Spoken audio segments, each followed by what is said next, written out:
আমার বৌমা জেলে যাবে না। অবশেষে ধামাকা দেখালো জীবিত লাবণ্য। ফিরে এলো সে। হ্যাঁ বন্ধুরা, এই পর্বতে আমরা এমনটাই দেখতে পাবো। সোনাকে কোর্টে নেওয়ার সময় কুন্তলা চালাকি করে ব্রেন ওয়াশ করতে চাইলেও সে পারলো না, কারণ তখনই সেখানে দীপা এসে হাজির হয়। আর দীপা যে কোনো বিপদ হোক, যে কোনো সমস্যা হোক, সোনার পাশে সব সময় আছে, সেই কথাটা দীপা সোনাকে খুব ভালো করে বুঝিয়ে দেয়। কিন্তু বোকা সোনা কিছুই বুঝতে চায় না। সে সবকিছুর দোষারোপ তার মাকেই করে। সোনা সমস্ত দোষ দীপার উপর দেয় আর কুন্তলাকে বিশ্বাস। তখনই সেখানে হাজির হয় সূর্য। দীপাকে কোনোভাবেই কোর্টে যাওয়ার অ্যালাউ করে না।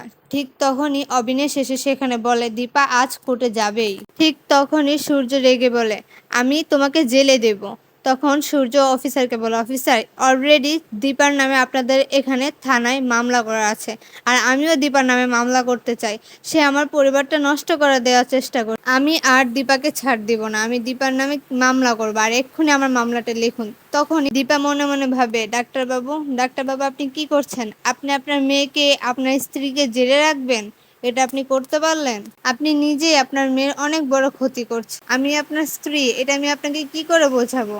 আমি যদি আপনাকে বোঝাতেও চাই, এখন আপনি না বুঝে অসুস্থ হয়ে পড়বেন। আমি আর কি করা উপায়? কিন্তু সূর্য কারো কথাই শুনতে চায় না। সে পুলিশের কাছে দীপার নামে মামলা করে। সোনাকে কোর্টে নিতে চাইলে সূর্য বলে আগে দীপাকে অ্যারেস্ট করুন, পরে সোনাকে কোর্টে নিন।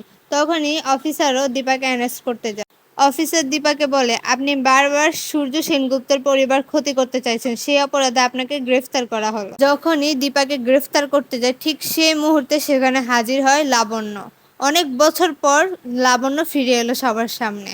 লাবণ্য সেনগুপ্ত এত বছর বেঁচেই ছিল। ঠিক তখনই লাবণ্য সেনগুপ্ত বলে দাঁড়ান অফিসার, আমার বৌমা কোথাও যাবে না। আমার বৌমাকে কেউ কিছুই করবে। লাবণ্যকে দেখে সবাই থমকে যায়, সবাই অবাক হয়ে যায়, ভাবতে থাকে কাকে দেখছি, এটা কি সত্যি নাকি কল্পনা। কবির বাবু লাবণ্যকে বলে লাবণ্য তুমি এখনো বেঁচে আছো? তখনই লাবণ্য বলে হ্যাঁ কবির বাবু, আমি এখনো বেঁচে আছি।